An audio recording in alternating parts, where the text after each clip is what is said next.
intellectual growth and artistic revolution in Italy from the early 1300s to the late 1500s. In fact, in Italian, Renaissance means rebirth. There are many interesting people and stories from this time period.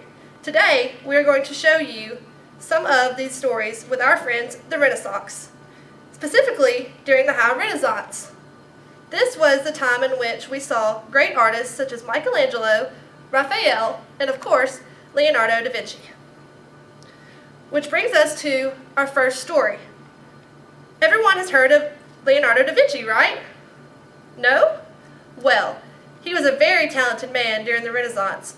In fact, he was one of the most famous people from this time period. He painted very famous images such as the Mona Lisa and the Last Supper.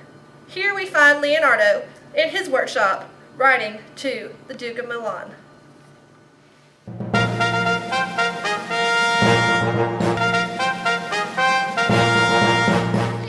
Leonardo is writing to the Duke to try to get a job. After all, even the most famous of artists has to get a job, and Leonardo may just wind up selling himself short in his artistic ability to get this one. Let's see what skills Leonardo talks about to try and impress the Duke. Most illustrious Lord, having thought of all of the possible candidates that could possibly fill the position in which I am inquiring, I can humbly say that they all suck. No. That won't do. Let's see. I can say without reservation that I am undeniably most qualified. Oh, that's good. Yes, most qualified indeed. Now then, some of the things that I can do for you that no one else can are as follows. First, I have designed 2 different bridges, but not just any bridges. These bridges are easy to carry and can aid you in chasing the enemy. Also, these bridges are virtually indestructible. I can also include ideas on how to destroy the enemy's bridges as well. Secondly, should you have a mind to besiege any castle anytime soon, I have conceived a method to take water out of the trenches. I am also quite capable of making any kind of bridge, ladder, or covered way that could be of great benefit for pillaging and plundering and that sort of ruckus. Next, if due to terrain or strength of defenses, it is absolutely impossible to destroy the enemy defenses, I can do it, because I'm just that good. Fourthly, I've designed a type of mortar that can shoot small rocks. I am not certain if they will be effective, honestly, but at the very least they will scare the bejesus out of the enemy. Also, I will make for you covered chariots, unattackable, and they will ride into the fray and smash everything and everyone into little tiny pieces. Right.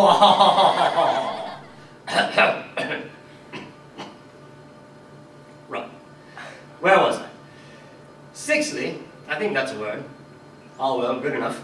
Basically, should a siege falter, I can create any kind of weapon for any sort of situation with marvelous efficiency to keep the siege going. Furthermore, should your bloodlust ever be satisfied and we find ourselves in a time of peace, I can create architecture for buildings both public and private and build aqueducts to water the city. Oh, and by the by, I can create a sculpture in bronze, marble, or clay, and can paint as well as any other fellow out there, whoever they may be. Right. Well, that'll about do it. Should anyone believe that I cannot do anything I have said I could do, I will gladly come over there any time, any place, and prove to them just how wrong they are. Thank you for considering me for the position. Humble regards, Leonardo da Vinci.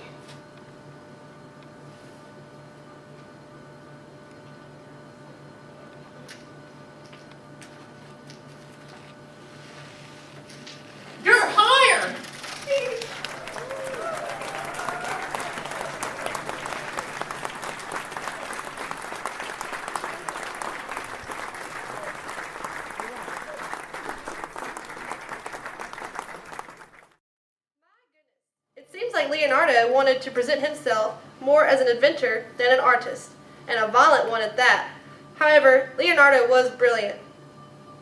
He drafted many inventions, although few were ever made. Leonardo wasn't the only artist who painted a Last Supper. Our last story begins in the late 1500s with an artist named Veronese in his trouble with the Roman Catholic Church for one of his paintings.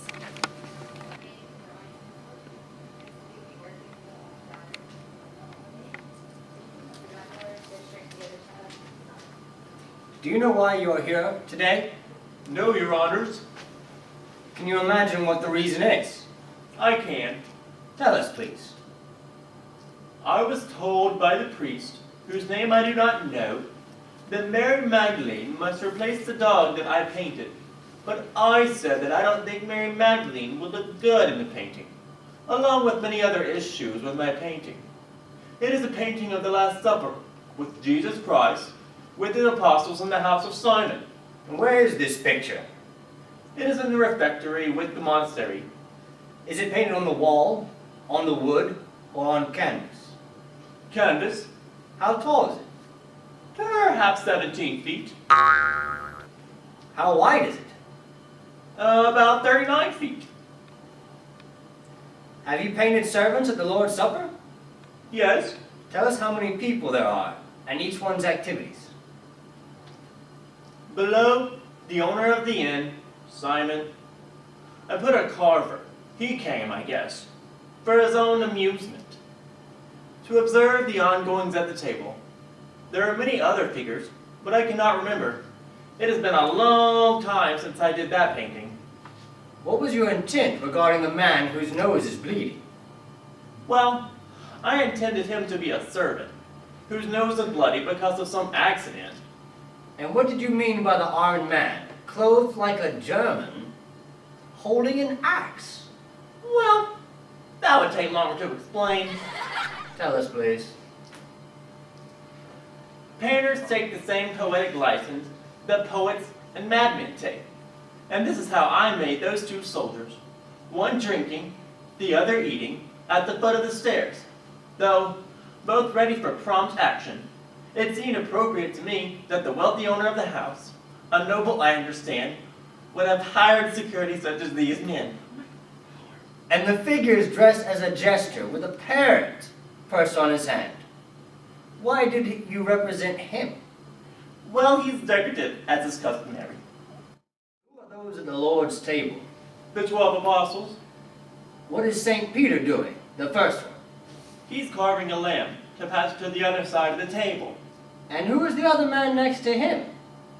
He holds a plate for St. Peter to fill. And what is he doing? He's picking his teeth with a fork. Who do you believe was at the Last Supper? Christ was there with his apostles. But then there was more space, so I included other figures that I created. Did anyone tell you to paint Germans, jesters, or buffoons in this picture? No, I was told to create the painting as I saw fit. It was large enough, and I could accommodate many figures.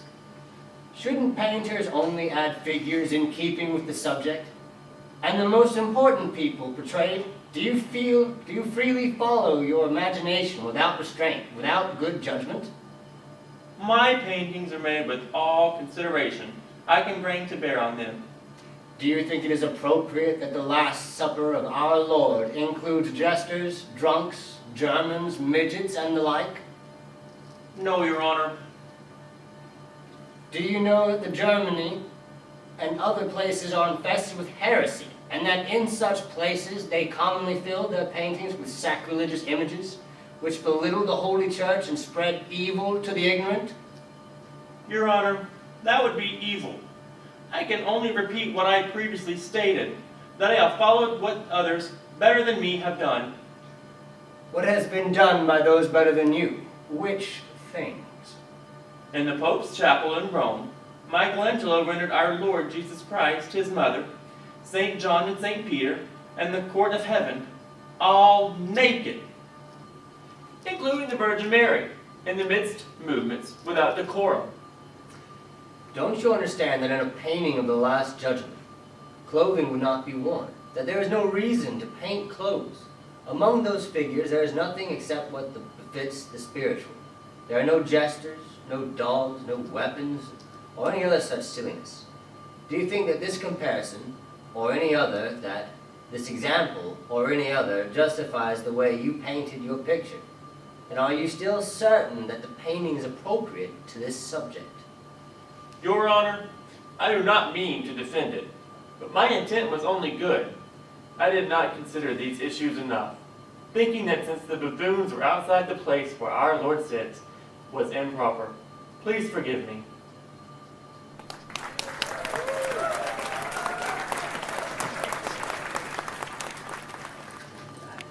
In the end, the judges declared that the artist must correct his painting within 3 months from the day of the hearing, and that all additional costs would be paid by Veronese himself.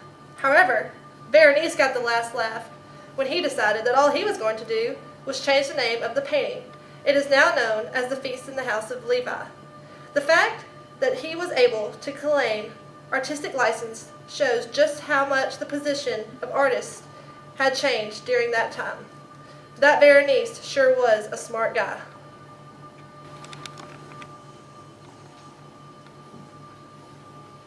All right. Thank you guys and girls for watching our show today. We hope you learned something new and exciting about the Renaissance. Tune in next week.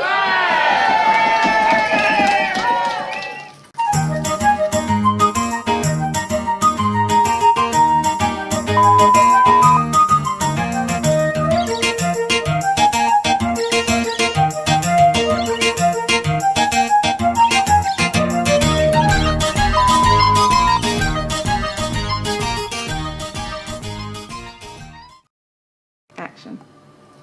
My goodness. Action. My goodness. My goodness. It's the... Well, he's decorative, as is customary. Pause. Have any of you ever heard of the Renaissance? Well, start over. What was your intent regarding the man whose name is bleeding? Whose Okay,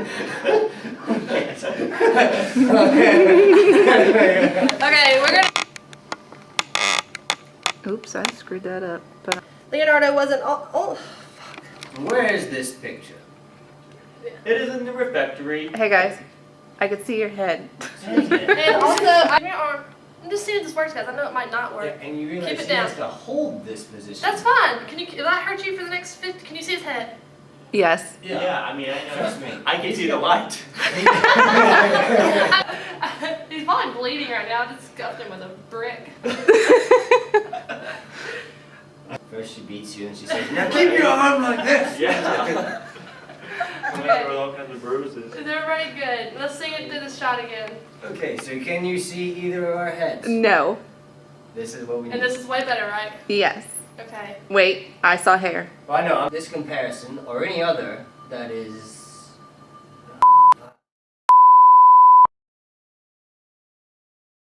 We hope you enjoyed and learned something new. Alright, I was just about to say cut.